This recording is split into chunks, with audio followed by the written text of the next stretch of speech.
What is up, guys, and welcome back to the Sweat It Out podcast. Today we have an amazing individual here from Miami. He is a life coach. He is a trainer. He is a speaker. Guys, please help me welcome Lyonel Lumarque, the owner of Lion Strong. Woo! What's Thanks up, for brother? coming on, man. Appreciate you coming in Thank you guys for here. having me. I appreciate that. Yeah, Of appreciate course, you. man. Thank you for taking your time out to be here. Man, you know, when I got the call, that's the least I could do is show up in person. You know what I mean? Yeah. Hell yeah. Yeah, we appreciate it. Where exactly is your gym in South Miami? So it's right behind Big Cheese, like in that little conglomerate of gyms back there. You Okay. know? We're on 6895 Southwest 81st Drive. I mean, Nice. 81st Street, I'm sorry. You heard that. So right next to Great Miami, which is another gym that we're attached Okay. to. So, All right. you know, Yeah, like, we've been you know, there a like- couple of times. Yeah, you guys have been there. You shot your video there. So, you know, it's like it's funny because when people come there, we share the same address and same everything, right? So they don't realize that there's literally two gyms in the space, you know? Okay. How long have you been in that exact location? About 5 years now, actually a little over 5 years now. Awesome, man. Awesome. So Yeah, you're not going It's- anywhere. nah, That's it's been- great. It's been a journey, man. It's That's been a history great. there. So I'm You pretty definitely happy got to with go it, by, you know? Josh. Yeah, Cool- no, cool- for cool sure. spot. Yeah, we'll Cool go. spot. We'll definitely check it out. And look, you work out, and then you go to the Big Cheese. Yeah. Yeah. That's it. Listen, any food spot you tell me to go to in South Miami, I'm there. Yeah, I'm no, there. but you know what? No joking aside, man. The Big Cheese is actually really Yeah, it is good. Yeah? That Dude, pizza place. and- Okay. Oh, yeah. Yo, I mean, you know, like I'm always about promoting healthy eating, but once in a while, man. Listen, Big you gotta Cheese, smash some calls pizza. my name, bro. Yeah, Like, you got to be able to there. smash some pizza. Man, they do a good job. They really do. You know, there's a Awesome. reason these guys have been around as long as they have, man. Yeah. So their food They're is really old. Yeah, good. they've been around for 20-something years, man. Really? Yeah. Wow. I think they've been in that same spot for either 25 or 26 Yeah, years. because so. they're older than that, but I don't think they were in the same spot. No, because they actually were across the street, I think, from where they are now, in a little smaller spot, you know. And then when that building came open, they literally snatched that up, and they've been there ever since. So. You go to the Big Cheese and you go to the little ice cream place across. Yeah. Oh, that's the spot Yeah. that you were talking about? Yeah, Walls, bro. All right. Yeah, he was hyping- literally the best ice cream in I told this guy look, about man. He was hyping that up big time. Yeah, He was hyping that yeah. up big time. Yeah, definitely. You know. He was all about, I'm like, bro, we gotta shoot these photos. We gotta ice cream after. Yes, Yeah. yes. I was like, bro. I was like, Josh. I was like, bro. They have that ice cream challenge. It's like, you gotta eat this like cake Yeah. size ice Bro, cream. I would I'm like, immediately holy have crap. diabetes. I would, Dude, that's like instant getting sick for me, man. You know, Oh, yeah. This is one of those I go over there, man. I take 2 or 3 spoonfuls. I'm happy because Yeah. you know I got to at least have some ice cream. But there's no way I could actually eat the whole thing as much as I want to. yeah. You ever Yeah. tried that challenge? Yeah, no. Well, they let you do it in teams. They do let you do it in a team. So maybe you never know when we go get a Okay, workout. so I'll be the 3-spoon guy. You guys can actually. Yeah, count no, the rest, I'm right? not. Cool. That'd be. I'm gonna. Josh is like, I know that'll be him. That'd be him. That's not me. I'm You good. know, you guys can tackle the rest, man. I'll be cheering you on, you know. So I'll come out with the towels, everything, man. Hey, yeah, terrible towel. Yeah, Yeah, everyone right. knows that. Yeah. So we definitely started off the podcast on the right note. We got Get Lion Strong Gym, the Big Cheese restaurant, and we got the ice cream across the street. True. Brother, how you been, man? How's Been everything good. going? It's been good, man. It's been a challenge these last few months because everything has changed so much, right? We're all literally adjusting to everything that's happening, trying to understand and figure out the best way to move around and continue and push ahead. So it's been challenging in that sense, just watching how people are responding to everything out there. And it's totally interesting to me, man, just seeing, you know, how people just stop thinking and then just start accepting whatever's being told to them as truth. And then where you have another group of people are like, wait a minute, this doesn't make any sense. You know, this is what you can do. This is how you go about it. And they literally take action to improve their lives instead of just sitting back and waiting for things to change. So it's pretty interesting to sit back and watch both dynamics play out, you know? Definitely. What do you think makes people, tick in those certain ways, right? People kind of just accept, like, okay, well, I'm gonna, lay down and, nothing against these people, right? But people are just like, okay, I'm just gonna, like you said, like, I'm just gonna accept whatever everyone is telling me. And then you have the other side of things where it's like people are like, fuck that. Like, I'm not going to do that. I'm going to continue to live my life the way that I want to live it. And I'm going to do the things that I feel are best for me and my family and my friends and whoever else. What do you think makes the difference in those types of people? There are several things, I think, that make that difference. But one of the biggest that I've seen, from just observing everyone, because I have clients that are incredible that I've been with for a long time that I'm watching literally take a complete divide on both sides of the aisle. And then I have friends that I've seen do the same, and I have other people that I've witnessed and observed do the same. So what I've come to realize is that there are several factors that make people do that, but the biggest thing that's the common with all of them is fear. Now, the fear may be different for each one, but it's still what's rooted in. And for a lot of them, for example, some of the ones that the fear is, I have someone in my family that is not necessarily healthy, that's immune challenged and so on. So I would hate to be the one to cause harm to them. So I'm going to do whatever they tell me to do to make sure that that doesn't happen. Whether what they say makes sense or not, they don't question that. They're just trying to follow the rules to try to be the best son, daughter, mother, so, whatever. Which you can't right? fault. Which you can't fault. No, you can't fault that at all. You have to be able to accept where people are at and what's going on with it. So there's that. And then for others, it's not necessarily fear of that. It's maybe fear of disappointing, or fear of challenging or standing up to authority, because or non-acceptance, maybe. Exactly. Yeah. So there are all those different dynamics, when it comes to that. So you not really know.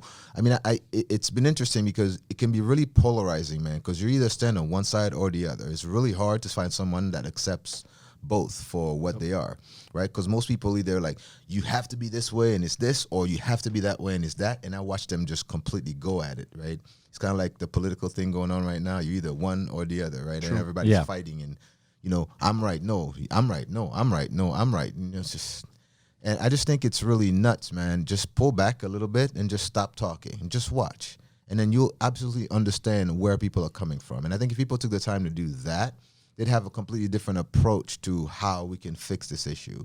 Because the other side of it, right, is the people that are like, fuck all this. I'm going to do my thing, and I don't care about this, that, the other. And a lot of people think that, well, these people are being, irresponsible. They don't care about others. They're putting other people's life in health in danger, where that's not the case at all. These people actually are doing what they're doing because they understand their actions are actually helping them get healthier and better.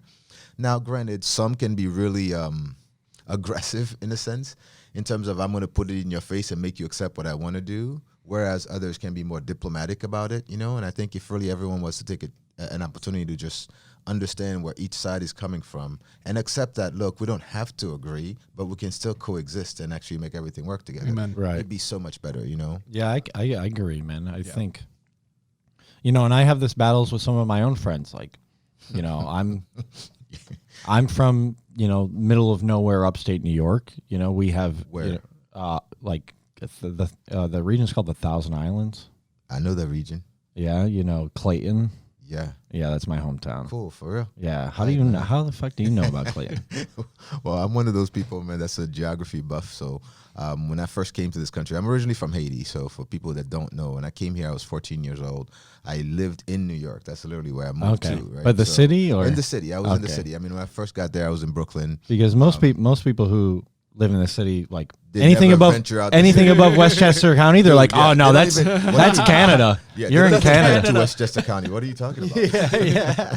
So they don't know anything that's beyond that. No, but for me, I mean, traveling has always been something that's I'm really, really fond of, and I just love exploring. I just love go getting lost somewhere. Did you Did you go up there? Yeah, I literally drove through. How I got to know New York is because I drove through the state. Okay. What did you think? What was your honest opinion? You won't offend me. No, not at all. I don't live so there here's what's so cool about it. To me, it was like you're in New York, right? You're in New York State. New York is supposed to be this big whatever conglomerate. I mean, this is New York. And then you drive up there and it's like, wait a minute. Farms. Where am I? Like, am I in the Midwest somewhere? Am I in like, because you literally are in like little small town, like 200 people. Well, it's actually more than that. 1,800. 1,800. Josh is like, I'll take my 1,800. There's more people in the Equinox gym that I worked at than there were in my Holy town. crap. No, really. So driving through that, I mean, it was really interesting. But the cool thing about it, man, is like I loved it because the people there, like, New York has gotten such a bad rap from people that are not from there because everybody seems to be rude. And it's the city is different, right? No one in the city gives a shit about anyone because they're too busy. Yeah, I was just gonna say it's not that people are rude. People just don't have time for. They don't give a bullshit. shit. They just they're on their own grind. They're doing their own thing, right? They're just focused on their stuff. So they're not concerned about you or anybody else. And I think sometimes people take that wrong. Like, hey, they have something against me, dude. It's not you. It's just the way they just don't give a fuck. Accept it. Right? So when I have that problem with people. I have that problem. People think that I'm such an asshole. I'm just like, listen, I just don't care. I just tell them I'm a nice asshole. But yeah, I'm like, at least I didn't say it to your face, you know? exactly. Like, no, I'll say it to their face. And He's like, no, I will. Yeah, no, well, I've learned. Mendes will something, tell man. you some stories about me. I don't hold back. I don't bite my tongue. No, I've learned something, man. The most interesting thing is, just speak your mind. And Yeah. let the Just shit get it flow out with there, you know? Because, I mean, people are going to like you if they like you. If they don't True. like you, they don't like you. There's nothing you can do about that. You can't, make people do something. And it took me a long time to get to the point where I realized just be who you are is more important than anything else, right? Love that. And people are going to accept you or they're not. Either way, it's okay. I'm not living for everyone else. I'm living to try to do the best that I can. Yep. Well, and that time ties into what you were talking about, just a minute ago about the fact that, you and I can disagree on a lot of things, but we can accept that we're going to disagree. And it doesn't mean that, I'm going to hate you or you're going to hate me or, it makes me a bad person or you a bad person. We just have different visions of the path that, we as individuals need to take and the different paths that we think society needs to take. Doesn't necessarily mean that the end result is different. Yep. Just means that, maybe I think taxes should be lowered or you think they should be higher. I'm not Right. saying you do or no. don't, but yeah, we live in Florida for a reason, right? But, I have that problem with a lot of my friends in New York. They're like, you're crazy. Taxes need to be higher. I'm like, well, then you can live in New York and you can get taxed 55% and I'm going to live in Florida and I'm going to get taxed 30%. And I'm good with that. yeah, I'm fine, and if you're fine, then that's okay. But just because I pay less in tax than you, because I live in a state that doesn't have state income tax, has no reflection of who I am as a person. Exactly. And it's the same goes like, people, but you didn't go to college or you didn't go to this. Like, That's hey, my favorite one. And look, we've both gotten to a point of successes. Like Josh always brings up, we've done it in so many different ways. I took a different complete route, maybe more unpolished and conventional. Josh took. You're unpolished compared to me? No. Oh yeah. No. In certain things. Yeah, in certain things. The way Others that not so the much. way you would look at things, but Yeah. that's what I'm saying is that it's those things that you hear that people like have this. By the way, that beard trim looks Like it? looks great, I man. polished it. Looks great.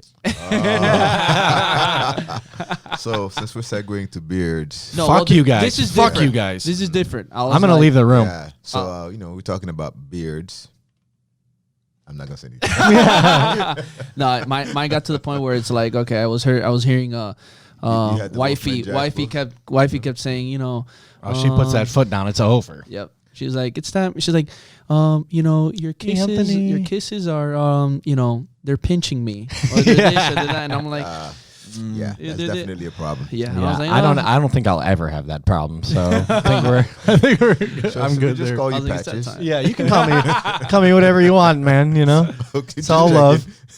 It's all love. Patches. That's a new one. I've never heard that one. Fuck. he's like, Now my friends are gonna start calling me I'm Patches. looking over here, man, and all I see is just that. So it just make it. Yeah. I'm just gonna shrivel inside. I'm just No, not. don't worry. It'll eventually grow, man. Because that used to be me. There was Yeah, a time. I where, hope. Every time I tried, it just I'm like patches. I'm debating whether to use those beard thickeners. No, Do well, those work? I don't know about beard thickeners, but actually just using like regular grooming products. There's one in particular. It's funny that you're bringing this up, right? Because I don't know, 5-6 years ago now, I don't remember exactly.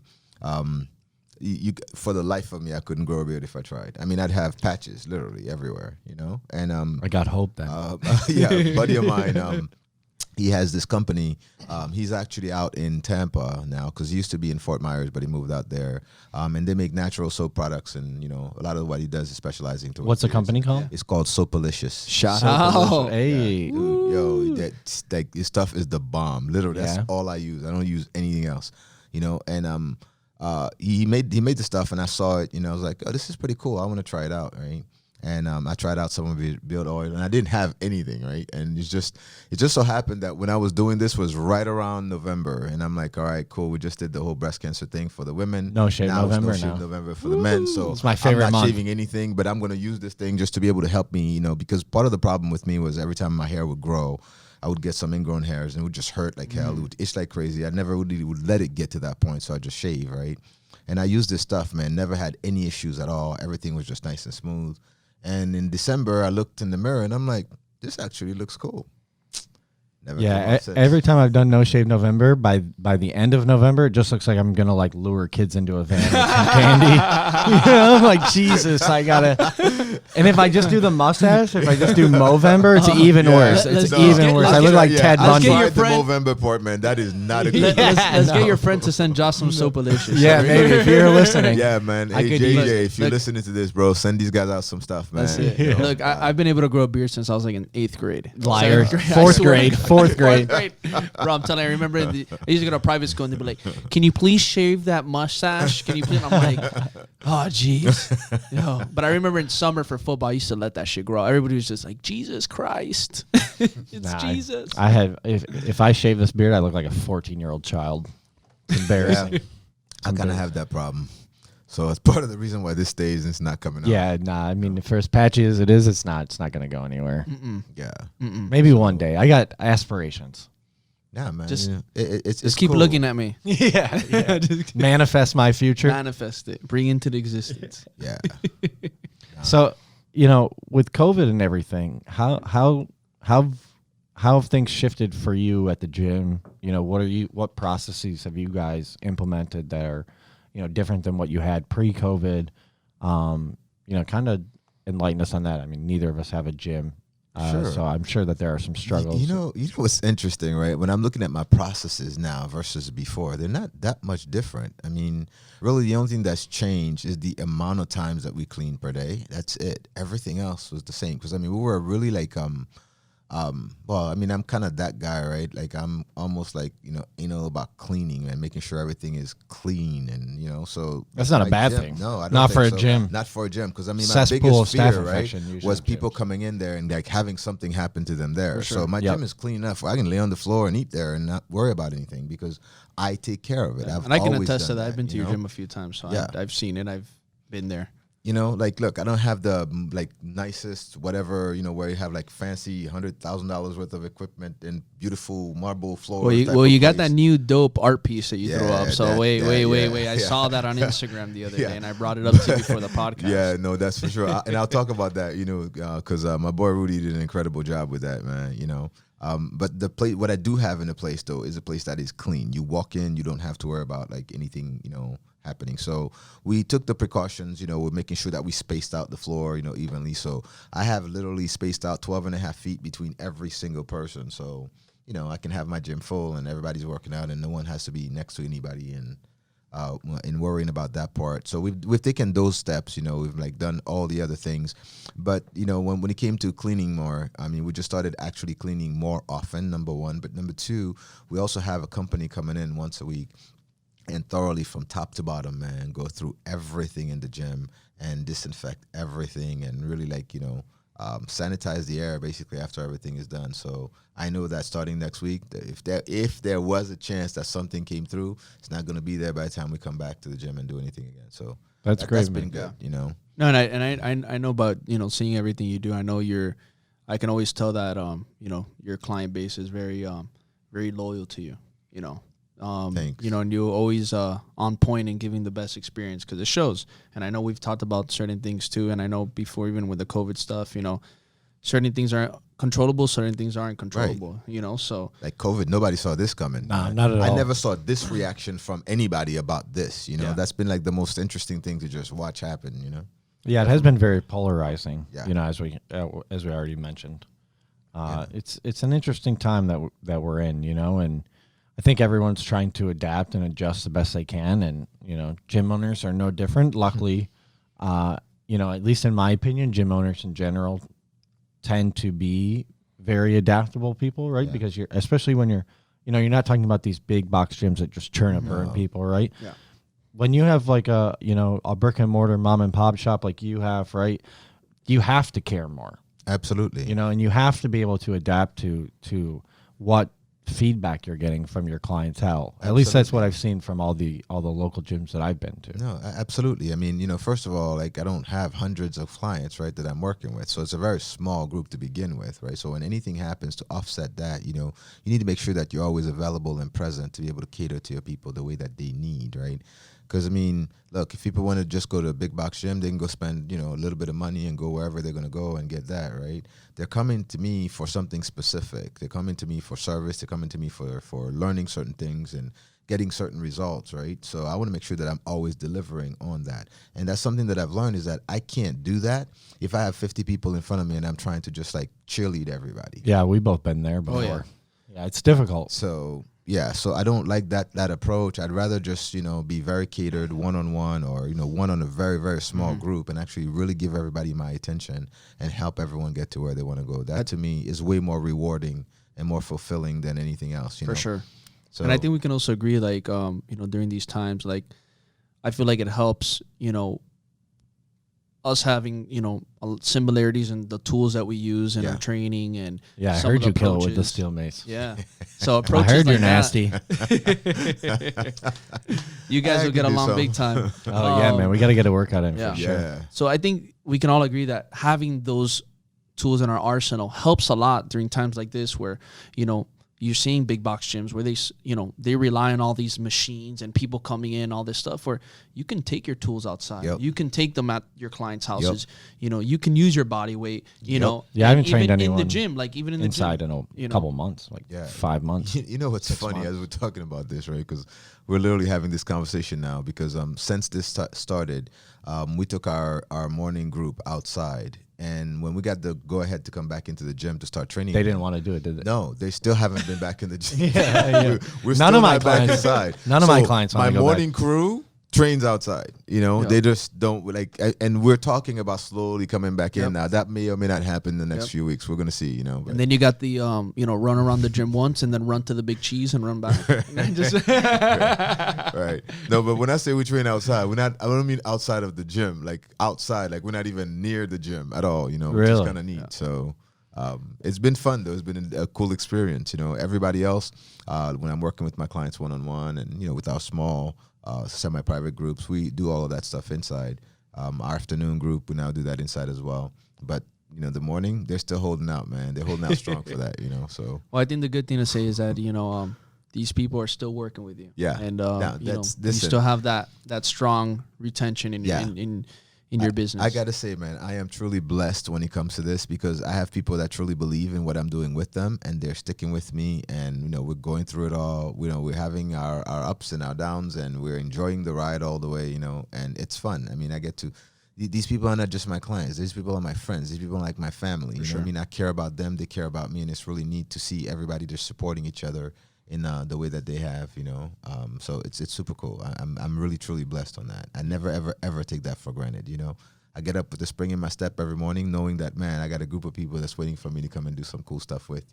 Yeah, they bitch and moan about it when we're starting it, but they actually look forward to it. Yeah, and they keep coming back. So must be doing something. There's a reason right, why they're coming. Right? That was something that I really came to the realization of just how close I really was with my clients. Because at the beginning of COVID, I'm sure, you felt this. I know, Anthony and I have had many discussions off the podcast about it. Like I freaked out a little bit, in the beginning. I was like, am I going to lose all my clients? Are they going to not want to train?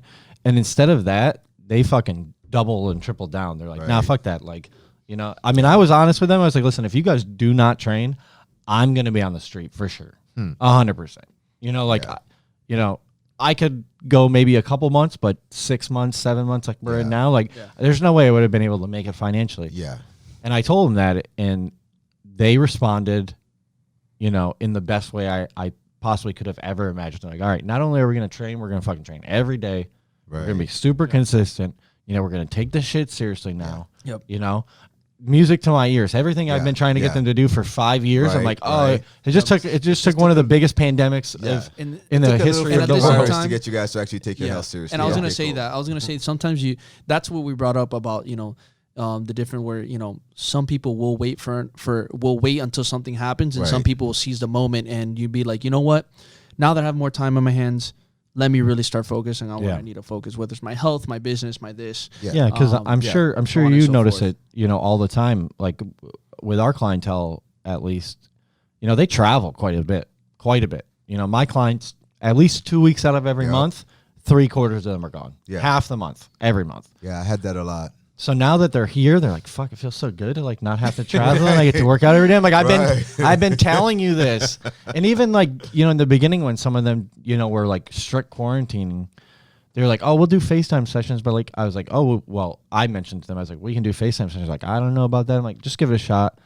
For years, I've been trying to get them like, listen, when you travel, we can still train. Yeah. Yeah. And they're like, no, I don't know how it's going to work, all this stuff. I'm like, listen, trust me, it's not going to be as difficult as you think. Yeah. Now they're like, oh, when we go to Europe next summer, like for 2 months, we're still going to train with you and all this stuff. I'm like, oh, I wish, where was this 3 years ago? Right. Where was this 3 years ago? I'm like, well, better late than never, I guess. You know? I certain agree. things to happen to spark people's, Yeah. mind. No, that's true. The interesting thing is, this COVID thing, I mean, as bad as it is, it's also brought out a lot of good things, because one, it's making people actually take their health more seriously. Now, unfortunately, not everyone is doing that, which is a shame, because you're really starting to see where some people really truly lie or what they think of themselves. And I think, if people maybe had something more exciting to look forward to, maybe they'd actually take it a little bit more seriously, because for some, they think, oh, I'm too far gone, or I'm too much of this to be able to change now, right? Or I'm this age, so it's too late for me. It's never too late. I don't care how old you are. It's just a question of actually starting and doing. Because my thing is, right, okay, wherever you're at now, cool. Do you just plan to live till today, or do you want to be around for any longer? Oh, you plan on being around for how much longer? A year, 2, 5, 20, 50, 100, what? Just whatever it is. So here's the thing. You can either be around and be a complete vegetable and useless to society and to your family and be a burden on everyone because your health is absolutely in the toilet when you could have done something about it. Or you can just start now and start fixing as much as you can and enjoy the rest of your life, because however long that is, right? Because, you're now capable of doing things that you couldn't do before. Your health has improved. Even if it's not perfect, it's at least better than it was before. You can now do things that, well, it's never going to be perfect. It'll never be perfect. But I love that you brought that up, because, I think it goes back to, decisions make, it's what really drives, direction in people's life of where they end up going, and I think some people are realizing now too, like you said, if I continue down this path of unhealth, I am going to be a burden for my kids. Yeah. I am going to be a burden for my family. And you know what? That's not fair. Because why should I be an issue? Well, even on society, right? And even on society. Right. Like, why should it be an issue? Look at all the sacrifices they have to carry my shit, and they have to deal with my shit because of my poorly decisions on my health. Whereas, think about it. If you just put at least some time consistently on a daily to every other day basis, 20, 30 minutes, just to work on something, Yeah. Just put something into play of activity for yourself, you can easily, prolong your life, and can easily, prevent others from having to take care of you in the future, and then not have that burden on, especially your family, where absolutely you see families where they're like, they have to take on this huge burden. They lose opportunities. Absolutely. Their health goes down. Well, their money goes healthcare down. costs, right? Everything. The cost, everything. Yeah, It's sad. It really sad, is. and it's not really fair. is. It's Well, not and fair. this was one of the biggest issues that I had with the lockdown, right? And it just became completely confirmed by the latest CDC report, right? That said like 94%, I think, if I'm not mistaken, 94% of COVID deaths had 2 to 4 lifestyle related, right, health issues. Crazy. So it's like, and again, not to sound like an elitist or like a health elitist, right? But people like us, right, or people like our clients who make daily sacrifices, right, in order to be healthier. Yep. Right? Now we need to make the ultimate sacrifice of shutting down our entire lives and maybe bankrupting our businesses. Yeah. Right? Bankrupt not just the businesses, but literally the entire economy and everything else. Right. For people who never wanted to make any sacrifices for themselves, always went for instant gratification, never delayed gratification. Yeah. Right? So we all need to put our lives on the back burner, even though we've sacrificed a lot, sacrificed social outings, sacrificed having, pizza, every night, or McDonald's or Wendy's. And again, right, not everyone is in this instance. Like, some people don't have the options to eat, extremely healthy food all the time. I think most people have the option to eat healthy a decent amount of the time, but maybe not all the time, right? Right. Because of economic resources or food insecurities, whatever it may be, right? But the fact that we need to shut our lives down, even though, we might get COVID, but we're not going to die from COVID. Mostly. We might, but it's at a much lower risk than the majority of people who have 2 to 4 lifestyle-related illnesses. If I was worried about dying from stuff, man, I don't think I would ever step out. I'd never leave the house. In Miami? Never. Look, there are so many things out there that are way worse than what we're all fearing right now. We've already faced some of them. We've gone through a lot of them, and there's probably some more stuff that's going to come that's going to make this look like, like less than the common flu, right? Yep. But at the end of the day, I think really what matters is, number one, whether we let that fear stop us from actually taking action and doing the things that we want. Or number two, we find a way to, even though we have the fear of what could happen, what we could cause for someone else, we still figure out a way to function and move and do. And I think if people just took that approach instead, it'd be a whole lot easier. It'd be less polarizing. It'd be less people fighting each other, about how to address this whole COVID thing. And, do you think that there is a lack or a, what's a better word to use? Yeah, I guess a lack of self-responsibility nowadays with Americans. Straight up, straight hell up. Yeah. Did I say it loud enough? Oh, you should be taking care of me. You should be worrying about my health. You should be worrying about, my grandparents' health. Like, I might, but I'm definitely not going to worry about your grandparents' health more than I do about mine or my family's. I think a lot of people, I don't know, man. See, I have a different look on the whole, living here thing and living and doing things, because I grew up in a completely different environment than this. Like everybody here is so entitled to whatever. And I'm like, entitled? Nobody gave me shit. Yeah, I mean, you saw where I grew up. Ain't nobody entitled there. Right? So like, I mean, I anything and everything that I've had, I've literally had to work my ass off for, and not a big deal. It's just part of what came with, right? Listen, I love my country. Grady is one of the most beautiful places ever.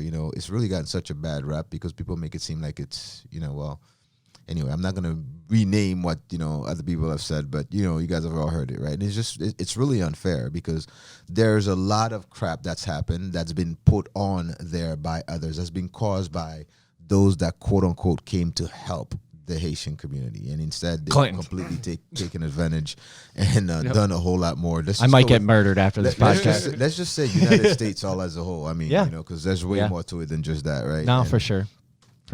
And all the other like major European countries like France, the biggest freaking, anyway, I'm not going to go into politics, right? But, they've done a lot of damage to the psyche. But even with all of that happening, right, you get down to Haiti, you have people that literally have nothing, that wake up in the morning, have no idea how they're going to eat, but yet they're happy, they're alive, they're vibrant, and they go figure shit out. At the end of the day, they get to eat, they get to feed their families, they go back and start the day again the next day, figuring it out. So I grew up in that environment, right? I mean, I was fortunate because my family was okay. We weren't wealthy, but we weren't bad as well. We could actually do things. We were able to help other people and so on. But I still had to fend. I still had to go do. I still had to learn how to, actually do things. So it was never like you get up and everything is given to you. Everything I got, I literally had to learn. I had to earn on my own. So coming here, I'm watching everyone like almost be like entitled, like, well, you got to give me and give me. Well, I need this, and how come you're not taking care of me? And I'm like, what the fuck? Right. What did Are I you go into? kidding me? Like, where did that shit come from? How old were you when you came to America? I was 14. Okay. Yeah. So you went to high school here 14, in Miami or New York? I was actually in New York. I went to Canarsie High School in Brooklyn. Okay. Yeah. And how was that transition for you from going from Haiti to Holy high shit, school, Batman. American New York high school? Holy shit, Batman, is all I can tell you. That was definitely an interesting thing. So when I came here, right, I came here in the summer of, I came in the summer of 81 and again, summer of 82, just spent the summers here, and I think in 83, I believe is when we came and we stayed. So now that was like, okay, we're moving here. And I didn't know we were technically moving per se, but we moved, right? And we were here. And I didn't start high school until November 27th. Yeah, I know, right? Like, why? Because, well, I didn't know I was staying, so we never got enrolled in school. And there was all kind of shit going on with that. So long story, I'm starting after the Thanksgiving break, basically. So the day after was like my first day of school, right? Like a week and a half left before Christmas. Yeah, exactly. Before Christmas break. Before Christmas break. That's exactly what it child's was. experience. Yeah. That's exactly what it was. Now, here's the coolest part, right? At the time when I came here, I didn't speak English. Hell, I still don't speak English. I don't know what the hell I speak now, but you know. I mean, listen, I've been in America my whole life. I don't think I speak English. So. You know, so it was funny because I remember when I came, right? My stepfather, he owned a electrical company back in Brooklyn. And in the summer, I went to work with him, and he basically put me on the emergency switchboard to be the emergency switchboard operator. For those of you listening who don't know what that is, it's, people would call in, and you would have to put them through. Yeah. So here's the funny part. I don't speak English. I don't know if I said that before, but when I got the job, right, I literally couldn't speak the language. I mean, I could say a few basic things like, hello, how are you? What's your name? Like those type of stuff, right? Little small conversations. If I had a little dictionary in front of me, I could read it out and talk about it. But that was the extent of that, right? So to be put on the switchboard, and I remember it was so cool because I learned my lines, right? So when people called in, hello, this is Pico Electrical, can I help you? And I just shut up. They'd say whatever they said. I had absolutely no clue what was said. I just wait for a break in the conversation, and as soon as they stop talking, my next line would be, is this an emergency? And I didn't care what they said. I waited for one or two words, either yes or no. So if they said anything else, I'd keep repeating the question over and over and over until they said either yes or no. So if they said no, I literally said, call this number. I repeated the number 3 times, and then I hung up. Perfect. Nothing I could do. Listen, and if they said yes, then I take their information. I understand those experiences. My ex-wife's like she's an immigrant from Argentina, and when we met, she didn't speak not a word of English, not one. Like the first date we went on, I was like, "What do you want to drink?" She's like, "Wine." Okay, a little more specific, please. Sweet wine. Yeah. Okay, let's start with this. What red, color, right? white.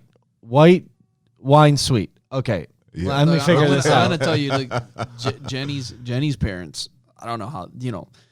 Her dad was Chinese. Her dad is Chinese, and her mom's Cuban, and none of them spoke English. And they met in Florida, and it was just like, yeah, they knew little words, but they.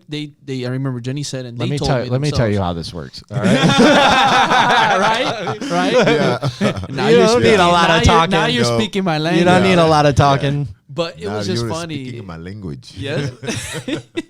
But they had a translator. They had a friend who would translate for them, and but I think it just goes to show, one of the things that I feel are missing in today's world, especially with the kids, and we're going back to the entitlement, is I feel like people, it's like before, you had to fight for your stuff. Right. And you had to you were put in position. Not necessarily physically. Not physically, but you had to learn how to just speak, or you learn how to work that, you either position figured in your it job, out, and you figured it out. or you didn't. Or you failed. But there was no lifeline being thrown. I mean, I remember this now the crazy part was when I was left there, it wasn't like there was somebody else around that I could have run to and asked questions. No Google or YouTube. Literally, no, there was no one. I was the only one there. There was nobody around me. So I didn't Figure have the it out. answer. Yeah, I had to figure it out. It was interesting. And I remember sometimes his secretary would come in, and check on me here and there, right? So whenever she came, I would get an opportunity to try to chat with her, but she didn't speak any other language. So she only spoke English. So I'm just kind of looking at her like deer staring in headlights, basically trying to understand everything.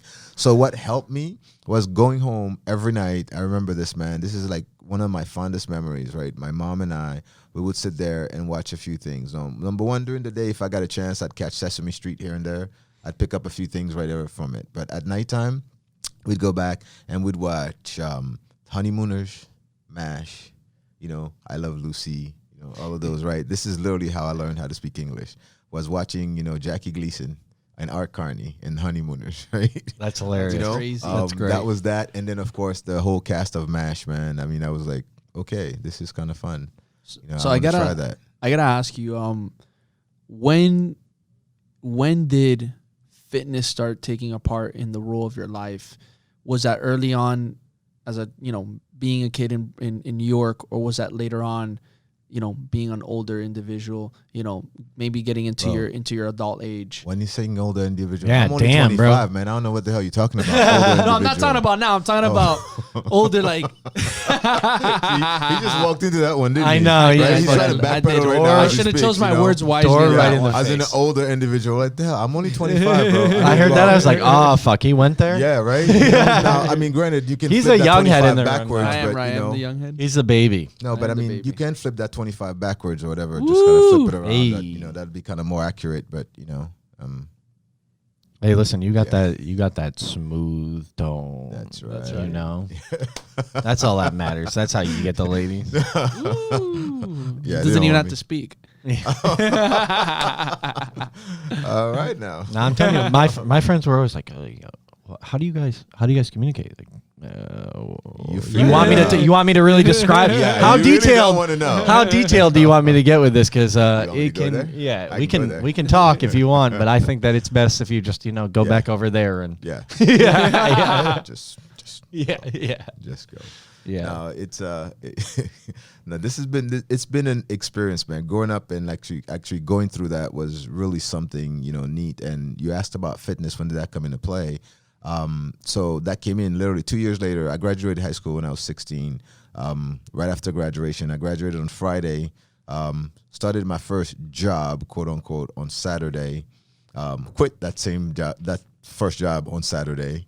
Off to a great start. Yeah. Well, I realized, again, nothing wrong with the job. It just was like in freaking bumfuck Egypt compared to where I lived, right? I had no way of getting there. I had to wait for somebody to come and pick me up and take me over there.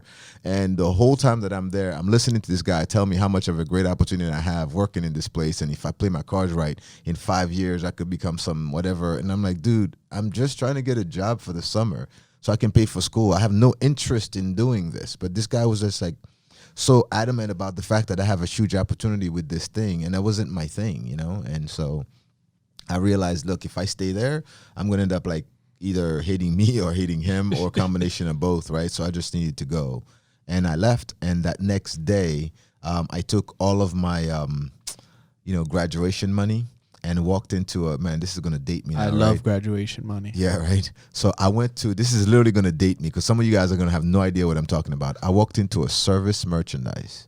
So those of you that have a little bit of age. You lost will know- me. Yeah, Yep, exactly. yep, Yeah. that's it. Like service That's it. merchandise. What the fuck is service merchandise? That was actually a store. Like a fitness type store or other Okay. things, right? And I remember Learn going something and new. buying my equipment.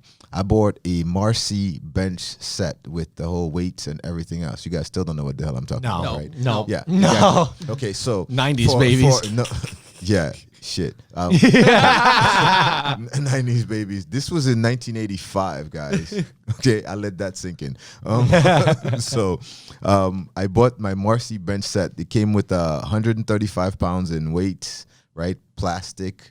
Cement rates wrapped in plastic, Nice. Real fun stuff, Nice. right? Now, here's the cool part. I bought it. They came out with the, machine or whatever, and they just put that outside for me. And I walked out and realized, shit, how am I going to take this home? Because the place was like 2.5, 3 miles from my house or something like that, right? I walked there, so it was no big deal. But I'm realizing I have this thing that weighs like twice as much as I do kind of thing. And how the hell am I going to carry it back? Because I didn't know. What's running through my Yeah. mind is like, holy shit, you must have had a lot of graduation money because I know fitness equipment was expensive. No, see, again, when you're buying plastic weights, right, they're not very expensive. That whole entire little bench set thing was like $150 or something, or I still remember.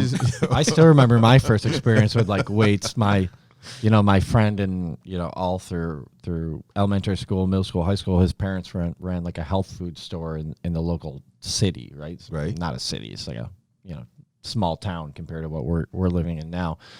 But they literally put a metal piece of rebar, nice, right, on coffee, like drilled holes in coffee cans, and then put cement in the coffee Yep. cans, and that was what we used all the time. Curls, presses, bench Yep. presses, didn't matter. Cement, Yeah. coffee can Bro, weights. there's That's what, something that's about what we cement fucked with weights, for a long man. time. That was like the thing, So I remember buying that little thing, taking that home. Well, I got lucky. Somebody actually came, saw me outside, and just kind of felt sorry for me and gave me a ride home and dropped me off, right? So shout out to that person, because maybe yeah. it would have altered the way that you're. Yeah, so life I'm would've telling you, gone. this whole path, man, was super interesting.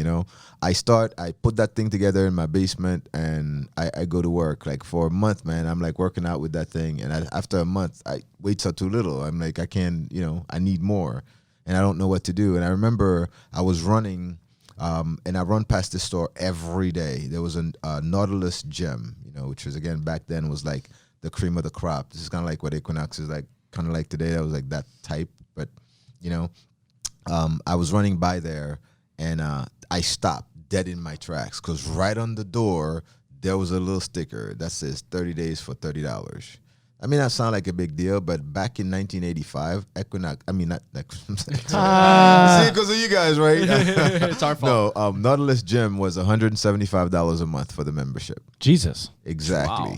Back right? then. Back then. So, when you Did they wipe your ass? Well, my mom. No, My mom. they would didn't. tell me, They No. should have, right? no, they but didn't, I know, because my mom would tell me, like, when she signed up for Bally's, and she would tell me, like, paid in for the year, it was like $4,000, Right. And all this Bally's stuff. Like, wasn't I was cheap. like, what? And Yeah. my mom was teaching step aerobics back in Yeah. the early '90s and stuff like Now you that. can go to Bally's for 400. Shit like that. the It's year. crazy. Yeah, it's crazy, man. I mean, when I look at, like the way it was back then, when I saw that sign, I was like, okay, yeah, that's my sign. I went right in and I signed up right away. And I remember going in there, man, like a kid in a candy store, right? Seeing all this stuff, and they have actual equipment and real things, right? I worked my tail off in there, came back the next day, and there's this guy that stops me when I was over there. I swear to you, this guy couldn't walk in through this door without turning sideways. Shit. He was massive. Short dude, too, like shorter than I was. And I was, I wasn't Wasn't I wasn't alive back then. What are you talking about me for? So just to paint a picture for you guys, when I graduated high school, I was 118 pounds. Jesus. Wow. Big dude, right? Yoked. Massive. I'm telling you, man, I was just I was like, almost 230. I was a fat ass. Yeah, I was the exact opposite. I was half your ass. So, Oh, that's a good one. I'm stealing that. I'm stealing that. That's great. so yeah, this guy stops me and he's like, starts asking me questions like, okay, I saw you here yesterday, training so hard. Why are you training so hard? Why are you working out so hard is what he said. And I looked at him like, did you just really ask me this question? And I kind of looked down at me, and then looked at him, then looked at me again. I'm like, bro, do you freaking see what I look like? Like, you think I want to stay like this for the rest of my life? And he was like, nah, man. I mean, you were really intense, and you were super focused, and, you didn't look like you knew what you were doing, but you were still intense and focused. And I'm like, yeah, well, I'm trying. So, he said, I like you. I like your energy, and, I'd like to train you. And I'm like, dude, thanks, but I could barely afford to come here. So I don't know what I can do, but I'm going to have to pass. So were those the slick personal training lines back in the No, day? here's the thing, right? So this guy, his name was John, man. And if it wasn't for him, I don't think I'd be doing what I'm doing today.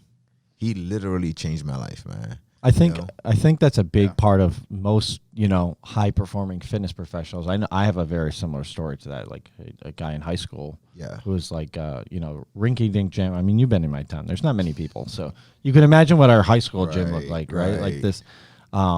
His name was Thomas Shear, Mr. Shear. He was like a substitute teacher, but he would like run the gym. And Yeah. I was super shy as a kid, like very, very shy. Obviously I can overweight, relate. like got picked on a ton. And he knew that. So he brought me aside one time. He's like, listen, I see you like coming down here, but you're not coming into like the weight room until after all the kids are gone. Because we had like a 3:30 bus and a 5:30 bus. Like, so why don't you just go do your homework from 2:30 to 3:30 after school when all the kids leave that obviously are making you uncomfortable. Come back down here and I'll show you what to do.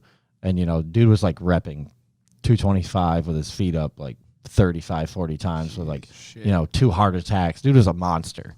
But if it wasn't for him, I wouldn't be here today. Yeah, no, I mean, it's incredible, man, the impact that people can have on your life, and you don't And you never realize know. it until, don't. You never know. You don't I appreciate mean, sometimes till later. Listen, I was thankful because what he did for me, basically, he told me, look, I own this place, so I'm not asking you for anything. I want to help you, but I have some requirements. And he gave me his rules, and he told me, like, we bartered. He traded stuff for me. I had to come and clean the gym and do all kinds of stuff, whatever. But the bottom line is he offered to train me, and he did.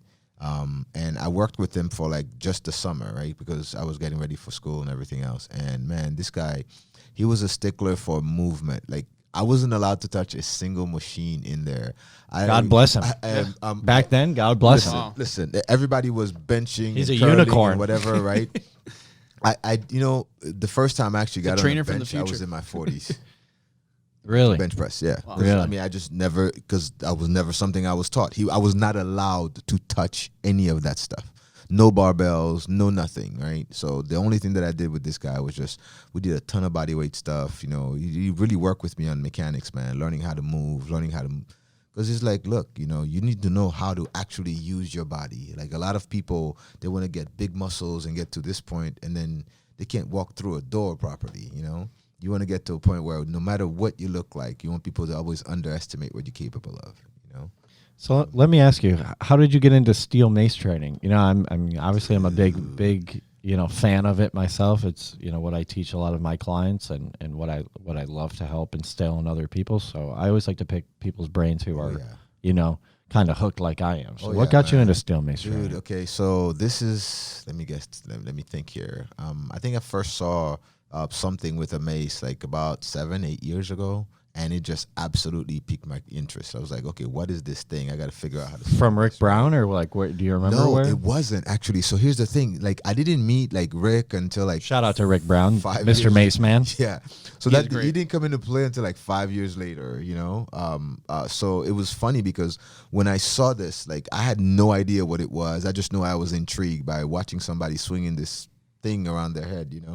And of course, me being a dummy, right? I pick up a hammer and I tried to do the same thing and almost like smash myself with it and realized, okay, there's an art form to this, so I got to figure out what the hell that is first I've been before I there. could do anything, And so it was kind of like me starting basically trying to swing there. And then in 2013, I believe, I met Don Giaffredino. Donnie is the owner of Addicts Clubs, and he makes clubs. Okay, and maces, yeah. right? So they're Great adjustable, quality. like, dude, unbelievable quality, right? So I remember it was like he had the first prototypes that he was working on.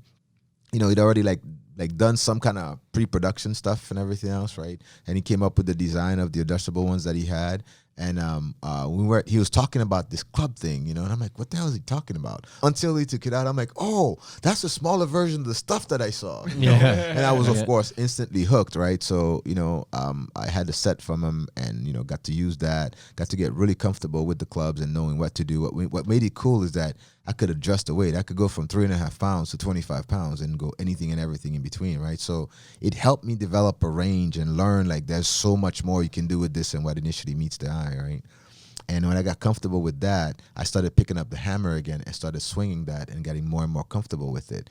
And then, of course, Donnie comes back and is like, hey, I made this one, and it was a mace. So same thing, same concept, just longer handle. Yep. That was it. I mean, at that point, I bought my first one from him and never looked back. I now own like 45 of those things or something like that. Yeah, I think I have like 15 myself. Yeah, I mean, it's crazy, like the amount of clubs and maces and arcs and everything else that I use, and then of course, like, with On It and, going there and like taking their course and, like learning from that, and then learning first from Rick and then getting certified with, Vintage Strength, and then getting certified with, gosh, it's just ridiculous. Like I just kept going after. Anytime anybody was putting anything mace to get mace got related, I'm addicted. like, I'm in. Yeah. Just sign me up. Yeah, I'll go. I I'll understand. go. So I want to ask you, because I know And you. then Mace Flow as well was, I know Leo. one time Yeah. we spoke about it, but just I would love to touch upon it. But again, I know you had mentioned something about the difference between the maces you like to use and the typical ball head mace. right. Dive a little bit into that, and why is it that you like that? What's the difference? Okay, What's- huge differences between them all. So people always ask me this, right? Because I mean, like when you're looking at buying a mace, you can go buy a mace probably, depending on which brand you buy, right? Probably around $40. Amazon sells them now, I'm pretty sure. Yep. Yeah, you can literally go pick up a mace, like a 10-pounder for like $40 or something, $50, right? So it's not a difficult thing. Then you go and look at the Alex maces, and the Alex maces are like 200 and something bucks. You're like, whoa, that's a lot of money. But when you actually understand what you're getting, you realize it is ridiculously cheap for what you get versus what you would have gotten before. Let me explain what I mean, right? What's cool about them, you buy one mace, it's like you're buying literally 10 or 11 of them at a time.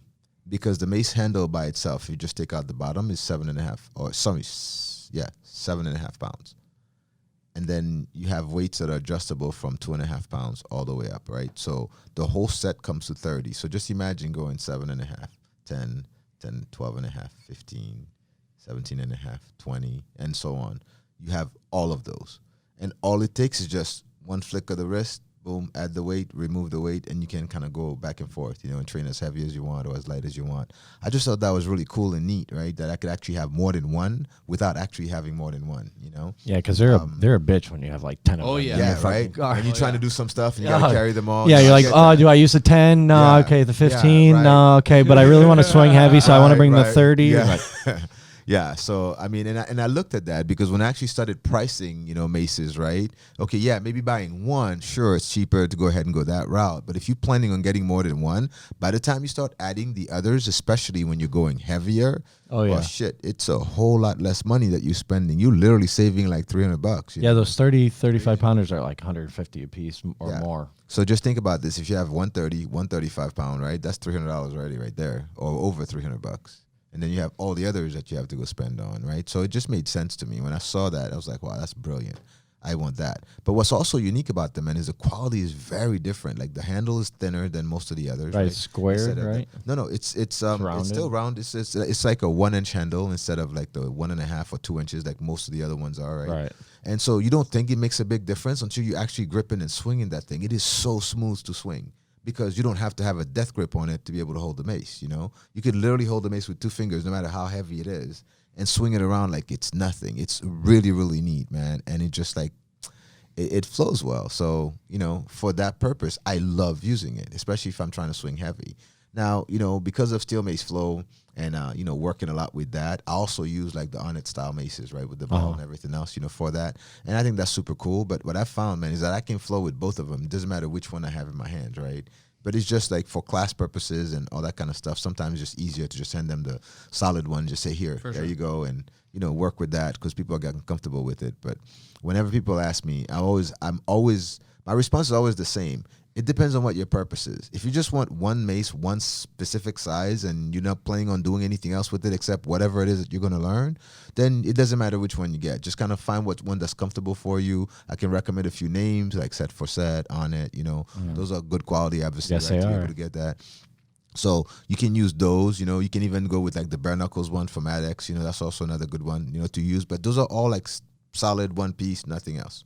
They're all going to be about the same price. But if you want like, you really want to take your mace game to a different level, you want to be able to have access to more than just the one, then to me, Adex makes the most sense. Now, let me ask you, because you mentioned steel mace flow, you mentioned the more, quote unquote traditional, for whatever that means, like Onnit certification. And this, I still can't, you already know where I'm going with this. I still can't wrap my head around like where is all this fucking controversy coming between? Bro, honestly, like I don't get it, man. Like why can't, like if you like to flow, okay, I get it, right? Personally, right? I have a strength and conditioning background, so me too. So I'm more of a quote unquote traditionalist, again, whatever that means, but squats, lunges, presses, rows, not necessarily. For me, and what I like to do with my system, right, is I think of flow as like the salt in a recipe, right? Okay. You only need a little pinch for it to make a big impact.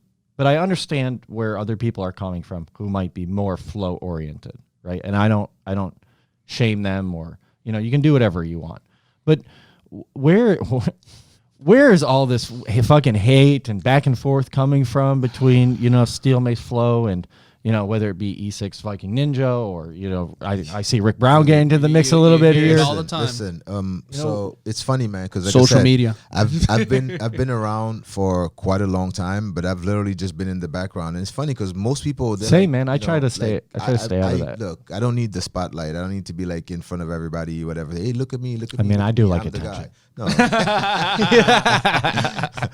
Right. I just want to be able to make an impact, man, with the people that I come across, right? Right. And any tool that's going to help me do that and really truly make a difference with people, I'm going to use, right? So, I've been around fitness longer than most people that are quote unquote training in fitness have been alive. Especially if you're at knowledge. What is it called? Called again? The gym you started at? Nautilus. Yeah. Especially when you come from Yeah, Nautilus. like, right? So I don't think we've spoken to many it's trainers like, that have started at Nautilus. No, you might be the first I've ever. So I mean, look, man, listen, 1985. We're going way Shit, back. man. Dude, that's a long freaking time. So if we're talking about That's climbing the 37 pillars years, of fitness, I think we have it right here.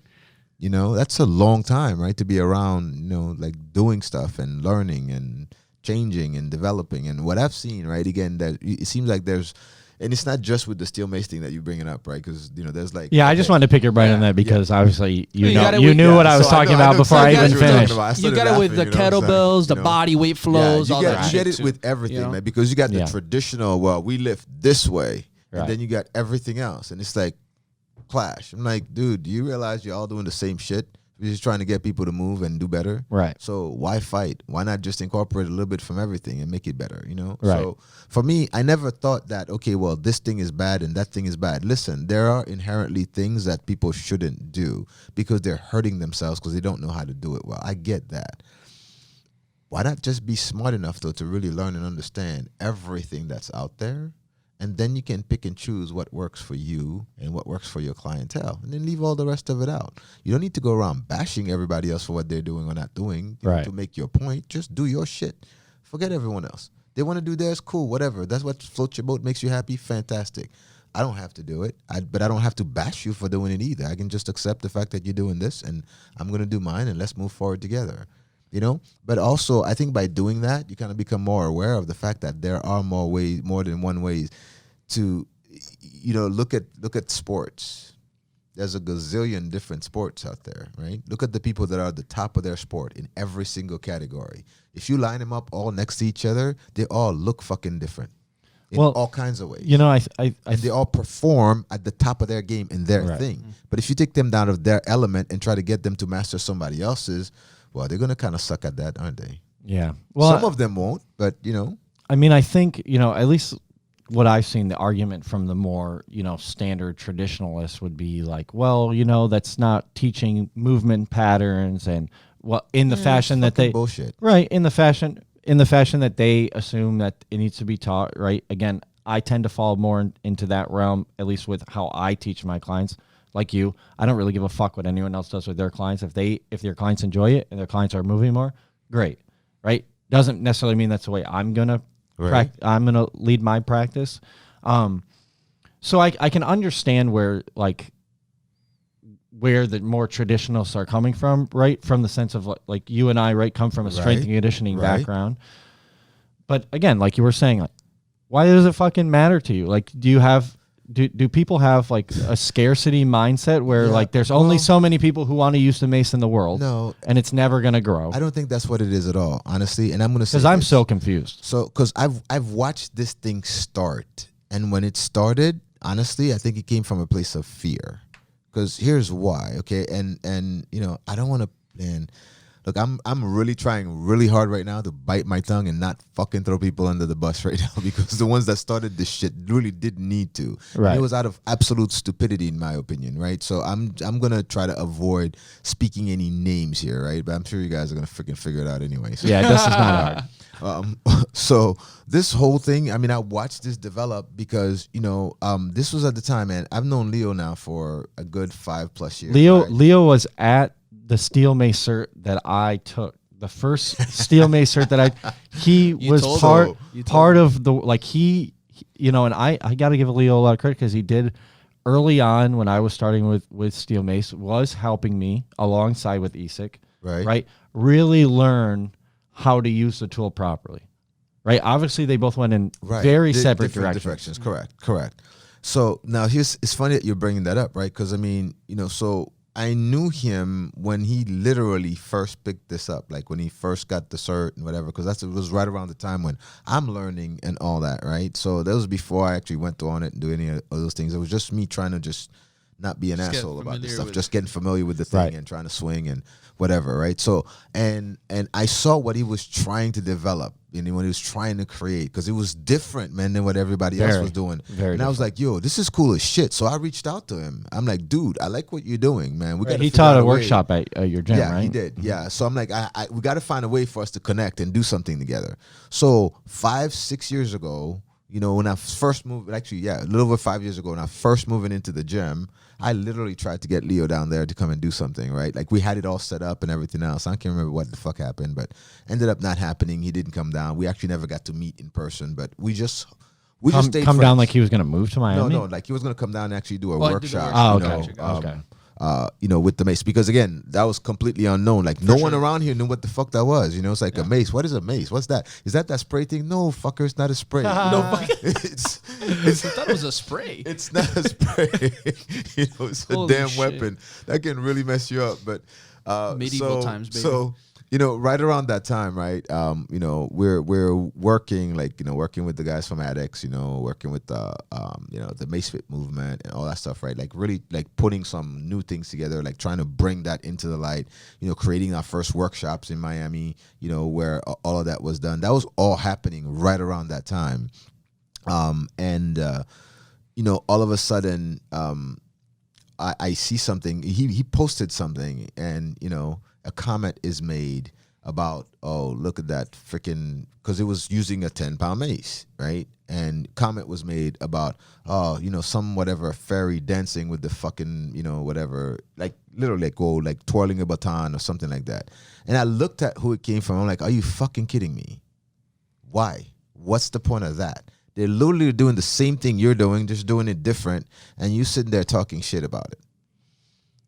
Here's where it got really interesting. It was probably, and I think Leo commented, but somebody else did, and whatever. He just kind of left the shit alone, didn't even bother with it, right?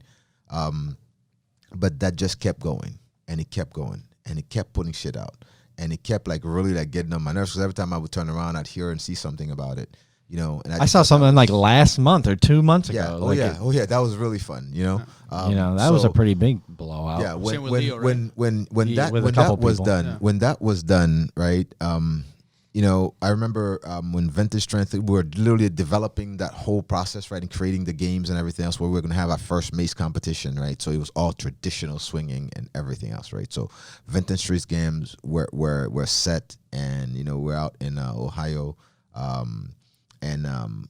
At the Arnold, they had the first one, and it was great and whatever, and everybody's talking smack about this and that and all that. And I remember, man, Leo just showed up to the VST games, and he went. Yeah, I remember that.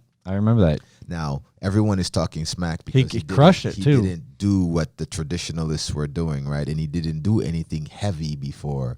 But he stepped swung that heavy and he mace swung well. the heavy mace, and he literally, and look, I mean, at the end of the day, they say he didn't quote unquote win. He lost by like 1 or 2 reps, but you know what? He also got a bunch of no reps and whatever. It could have gone either way. But the point is, he came out there and he held his own against all these guys that are literally swinging heavy all the time with his 10-pound mace. So he made a point. He made a statement because of all the stuff that was being told about him and how everybody was approaching him. Right? He kind of made it clear that that wasn't the Just case. to say something. Right. So at that event, supposedly all things were squashed and everything was good and whatever. Okay, go back to your corners and everybody's cool and okay, and then shit keeps popping up again, and it's like, seriously, what the fuck? You guys are like supposed to be the experts and the masters and the ones that are quote unquote, and Leading I think, everything. Yeah, I think where that came from is because it's like, well, for a long time, the only people that were known in the race world were those people because they were the only ones quote unquote doing anything public. And now all of a sudden, you got this little freaking dude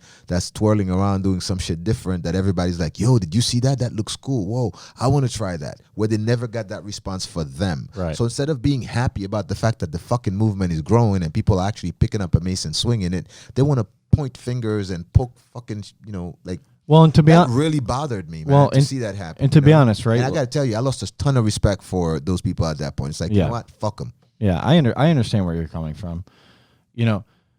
Again, right? Like the way that steel mace flow is again, right? Not the way that I personally go about training my clients, but to see how his community responds to him, right? Yeah.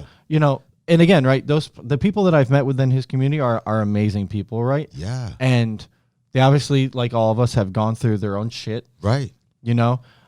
And that Me- was therapy for them. right? Man. Me personally, and this is why I do respect Leo for the things that he's done, even though I might not agree with solely just focusing on flow, is that those are people that I would have been able to reach, right? Like I don't resonate with those people, and I'm sure I would rub a lot of those people the wrong way just with who I am as a person, and I'm very abrasive,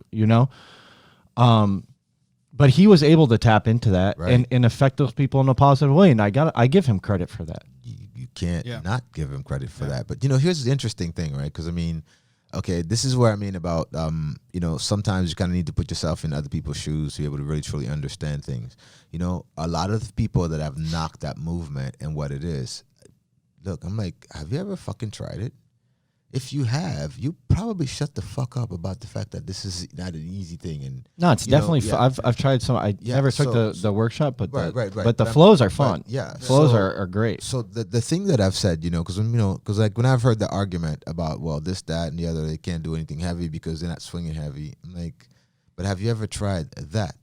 Because if you actually try it the way it's meant to be tried, I guarantee you'll never say the dumb shit that you said before, because you'd realize that this will kick your ass more than the other stuff that you're doing. At the end of the day, it's not about, this, that, or the other. Is again, how are you affecting the people that you come in contact with? How are you helping them improve their lives? How are you giving them a tool that's going to make them better human beings? Yeah. In all kinds of ways, right? Yeah. I mean, for me, the mace is freaking therapy. It doesn't matter which one I have in my hands, whether I'm using a 10-pound mace or I'm using a fucking 45 or 50-pound mace that I'm trying to swing like fucking crazy. I'm in heaven every time, dude. When I pick that shit up and I'm going over my head and it's like, oh. First time I tried to swing a heavy ass mace, I remember my first time swinging a 30-pound. Oh, it's horrible. It lifted me off the fucking ground. I was like, what the fuck? I almost went sideways. No, I'm like, how the fuck do people swing all that? Now I swing a 30-pound mace on one-handed, like no big deal. You see the people in India just fucking swinging like 70-pounders. You're like, I am a bitch. Well, I got the experience, right? Swinging a 60-pound mace literally lifted me off the ground. So then I went back to work and started swinging heavier. So now a 50-pounder is no big deal for me. A 60-pounder I can swing. I'm still not as comfortable as I want to, but I don't swing that heavy, often because I don't need to. Right. I realized something, right? I can. Again, there's nothing wrong with the pursuit of more and more and more and more. I mean, I did that. I competed. I've done all these things where I've always gone after that. But for me now, it's no longer about that. For me, it's about staying healthy and being able to keep moving and doing things. Guys, if you guys didn't realize this, I'm 52 years old. The shit that I can do at my age, I don't think. Well, I'll just leave it there. Right? So a lot of people still struggle with some of those things, at any other age, right? I want to be able to keep doing this when I'm 150 years old. Yeah. Here's the thing. If every day my only focus is trying to beat my body up and go as heavy as I can and do as much as I can every single time, I don't think I'm going to make it to 100, let alone 150. For sure. And I don't think I'm going to be able to move or do stuff. Look, So if I can figure out a way, man, where I can still do what I love to do, but do it in a way that's going to benefit me and keep me in longevity, I'm all for that. Yeah. Which is why I implement every damn thing. No, and that's why I think it goes back to it goes back to just health, health and having people, find something that, they can be part of. Obviously, as long as it's safe. It's not something that it's going to hurt you. It's something that is obtainable and you can work your way up to it. If you find a community that works with you, whatever style it is, whatever fits your groove, the goal is to just be healthy individuals, move better in the world, be able to, again, going back to not being a burden on your family and your friends and your whatever it is. Right. So if you can just put a little bit of an antidote with starting at least somewhere with that you really love. And then when you start there, it's going to open up other avenues of exploration. Absolutely. You're going to be like, wow, what's this? Wow, what's that? Absolutely. I want to try this. I want to try that. I was looking forward to this because I wanted to get your opinion on it. I really did. Just about the mace practice in general, right? Right. I mean, listen, I love maces. I love that practice. I love what it does, right? But again, I do everything. Like, I love picking up the mace, man, and just flowing with it. And I also love picking up a heavy fucking one and swinging it like crazy. Hell yeah. And you know what? Sometimes I love combining both of them together because that'll fuck you up better and harder than anything else. Heavy ass flow, man. So I got to Holy ask you, crap. what was your, when you first started implementing with your clients, how was that reaction? How was that approach? Oh, dude, this was the coolest thing because, okay, so what I did that was slightly different, right? Instead of actually handing them a mace per se right up front, I handed them a club. Okay. You went the opposite approach as me. Yeah. Same thing. And my reasoning for that was, because the club is less, it's not threatening, especially when you pick up like a 5-pound club or whatever and you hand it to them. They're like, oh, what's this thing? When they grab that mace, they're like, what the fuck? Well, no, before that, though, it's a funny thing. When you hand them the 5-pound club and you have them grab it in one hand and they actually stand it up, and they're like, oh, shit. This is hard. Yeah. What the? Yeah. Okay, like, what do you want me to do with this? And you're just showing them some basic things, right? And they're realizing, holy crap, I'm having to work just to hold this thing. Yeah. What the hell do you do with this? Yep. And then they start understanding the patterns, right? Yeah. They start understanding the patterns and they start implementing them. And then you take that away and you just hand them a mace. And they're like, whoa. I'm like, same thing you were doing before, just a longer level. That's all. Yep. Just keep doing it, right? And then those kettlebell halos we do, it's the same thing. This thing's just going to come right by your knees. Yep. If you fuck this up, you're going to Kathy Bates yourself. Bingo. Also a reference that many of you probably not going to understand. Yeah. So when we did that, I mean, it's really cool to just see how people respond, to it. Right? Yeah, but it's an empowering tool. It really is. But then there's also times when people have come in and I literally just handed them a mace, like, here, hold this. Right now, have them hold it. And I'm like, how do you feel holding that? They're like a savage. First, they're like, well, I'm barely holding it. Can I tighten up, brace everything? Now hold it. How do you feel? They're like, oh, I feel good. And like, it brings out some primal shit, doesn't it? Mm-hmm. Yeah, it does. Good. We're going to build on that. And that's it. I mean, I don't care who you are.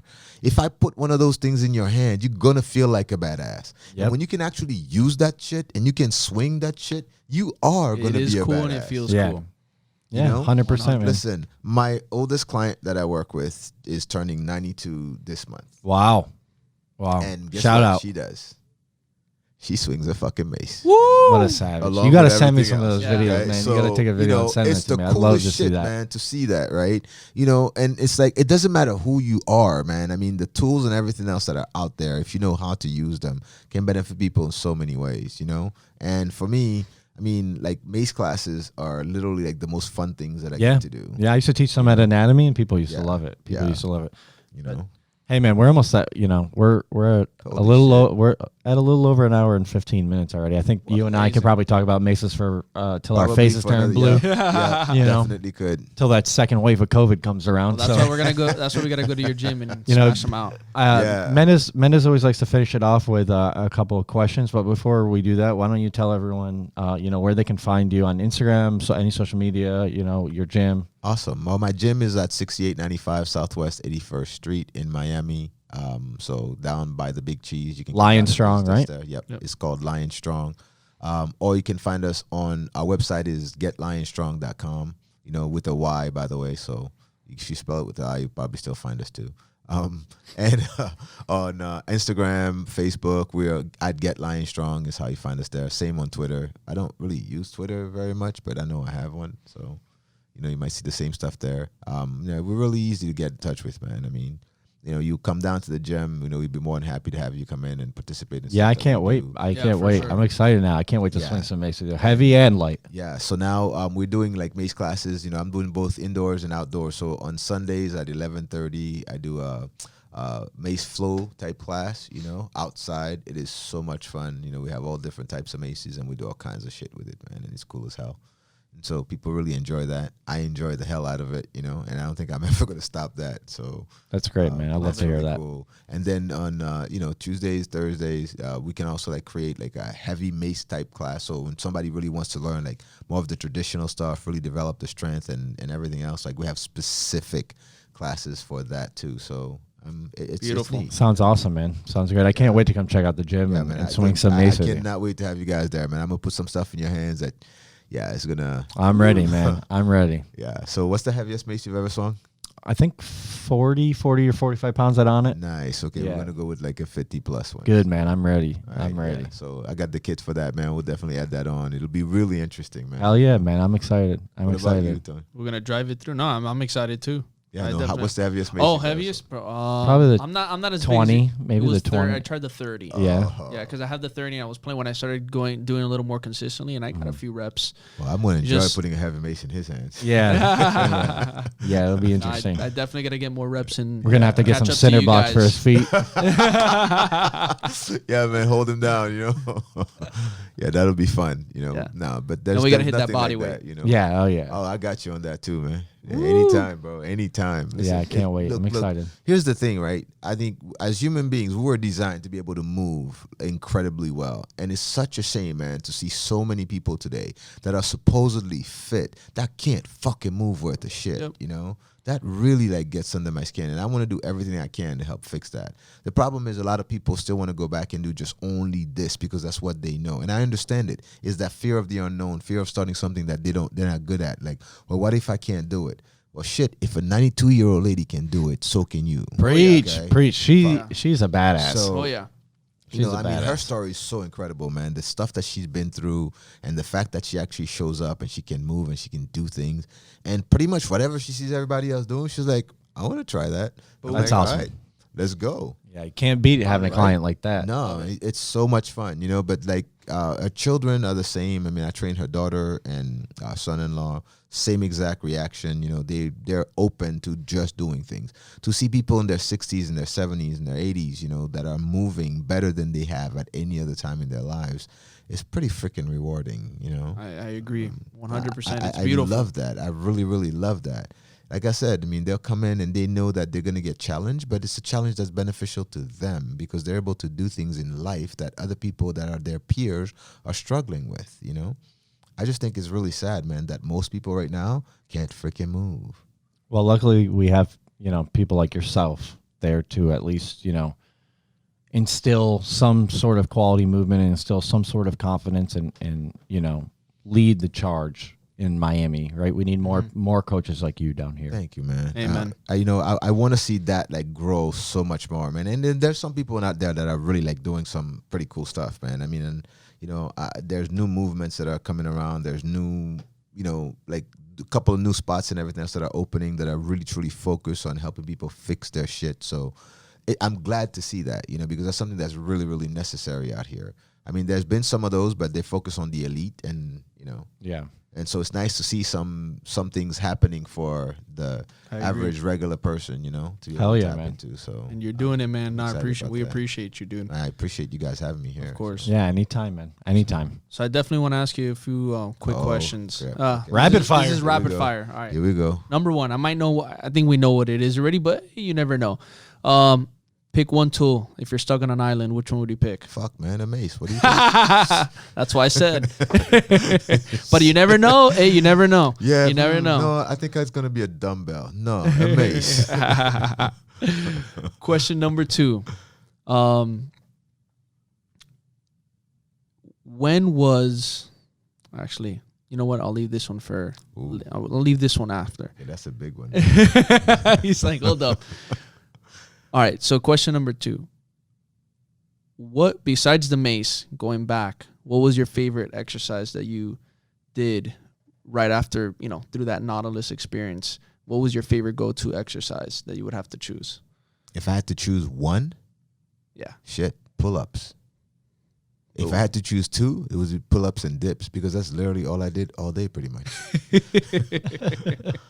All variations of those 2 things, right? That's Love why it. you got those Yeah. traps. That's it. Traps That's for it. days. Savage. Traps. I got traps.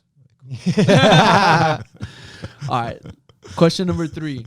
Now I forgot. Shit. Oh my You're god. saying the trap jokes. Oh, Literally blew my That's mind. what I do. stumped I'm the them. derailer. Right? We You- stumped them. That's it. You squeeze See, it out. I look like I would be the serious one, but he's much more serious than I, than I am. Okay, I don't know where I would fit in this category here. Now I remember. Question number 3. Where do you feel the fitness industry is headed to?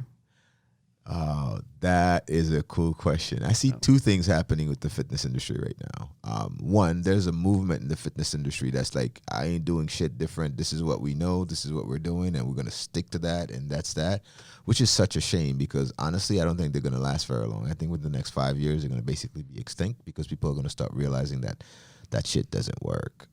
Okay, but then there's also another movement, which is more about actually moving, actually learning and understanding The body, movement. Yep. you know, which is really learning and understanding the body and how the body really truly functions and how like all the shit that we thought were good were maybe not necessarily good, and being able to like, you know, branch out and really expand in terms of the knowledge and the application of all of those things. You're telling me doing kickbacks on a Stairmaster is not going to help me?